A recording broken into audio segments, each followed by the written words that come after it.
County Attorney, Levy County resident, taxpayer, and voter. This is a statement for the record of the facts regarding the abrupt termination of my employment as County Attorney without cause, and why we are here today. On Tuesday, October 21st, 2025, during Commissioner comment, Commissioner Charlie Kennedy made a motion to terminate my employment, and that motion was immediately seconded by Commissioner Johnny Hires. After discussion, the motion was approved by a vote of 3, Commissioners Kennedy, Hires, and Meeks, to 2 against, Commissioner Mills and Hodge. Without the county providing notice or an agenda item, I was unable, as stated on your agenda, to ensure that a verbatim record of the proceeding was made, which record includes the testimony and evidence upon which an appeal of the decision of this commission could be made. No reason or cause was stated for the motion to immediately deprive me of my livelihood and to leave the county without an attorney. I offered a proper and professional transition of legal services, and that was rejected with a comment by Commissioner Kennedy that it would be prolonging the agony. Again, no reason was stated. There just seemed to be a belief that outside counsel could simply the next day pick up the work that I was doing with your staff. During the termination discussion, I asked specifically if I would be provided the same severance the commission provided to former County Coordinator Will Burdine in late 2024. All 5 of you commissioners discussed severance and by consensus agreed it was appropriate under the circumstances. I stated for the record that I would copy Mr. Dean's form of agreement, and commissioners spoke. You all asked Jacqueline Martin, the Human Resources Director, if she would work with me on that agreement, and she stated she would. Commissioner Kennedy then clarified, and this is a quote, "So between the chair and Ms. Jacqueline," Commissioner Hires asked the chair, and this is a quote, "When will this take place? Is it immediate?" And the chair responded, "Yes." After brief remarks, Commissioner Rock Meeks stated that my employment and that of Mr. Dean was similar and that I should be provided the same severance. I understood from the discussion that all of this was to take place immediately, the termination and the severance. I stated my understanding plainly and clearly at that meeting, and no one disagreed or stated otherwise. When the meeting adjourned, I went to my office and I copied Mr. Dean's form of agreement, changing only the name and the facts, removing the clerk's attest, and removing my county attorney's signature block as to form and legality, clearly not appropriate for me to sign. I provided a signed copy of Mr. Dean's agreement and an unsigned copy of the draft severance agreement to the board office, so both could be reviewed by Jacqueline. I returned to my office to pack my personal belongings. Later that afternoon, Jacqueline returned with the agreement signed by Chair Mills, and Jacqueline asked me to sign. I signed in the presence of Jacqueline and Lynn Langston, the county's legal and engineering office manager, who simply notarized my signature.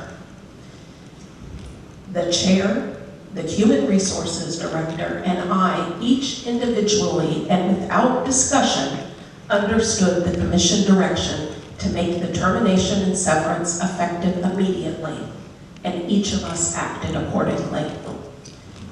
We have a signed agreement that required payment to be made to me on the next scheduled county payday after October 21st. That would have been November 5th. Or as soon thereafter as payment could be processed by the clerk's office.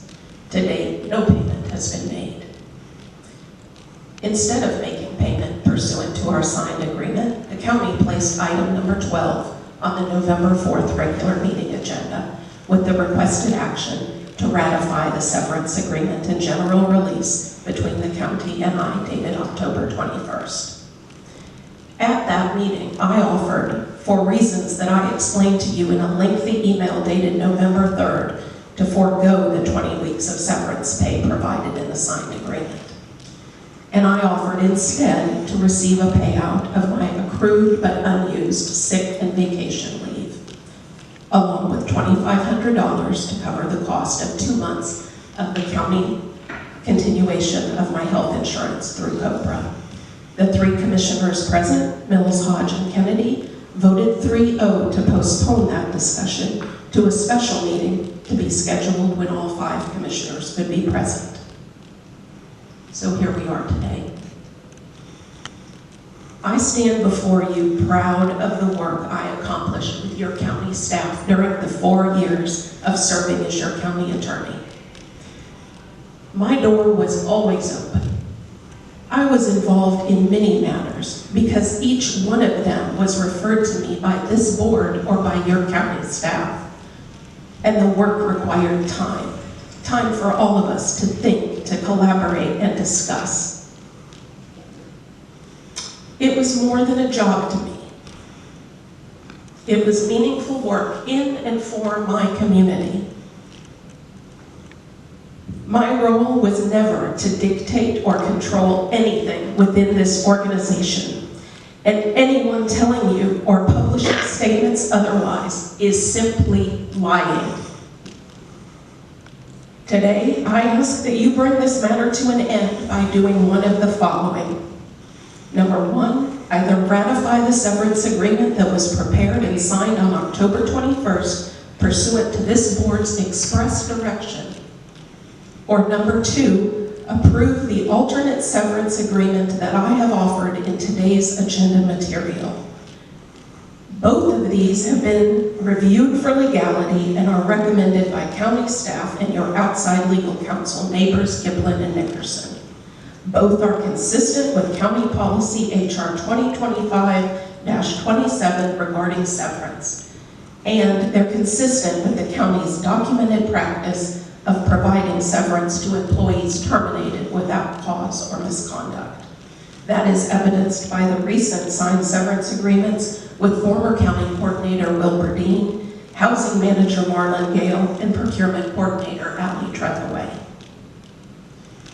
To deny severance in these circumstances would be unprecedented. It is notable that not one of the commissioners who voted to terminate my employment has spoken to me about dissatisfaction with my work, deficiency in performance, or duties unfulfilled. In fact, after the November 4th meeting here, in the hallway right outside this auditorium, Commissioner Kennedy hugged me, and he said he was sorry and he would make this right. And because I believe in people, despite how I have been treated, I accepted that hug as a genuine expression of concern and remorse, and one that I hope the Commission will act on today.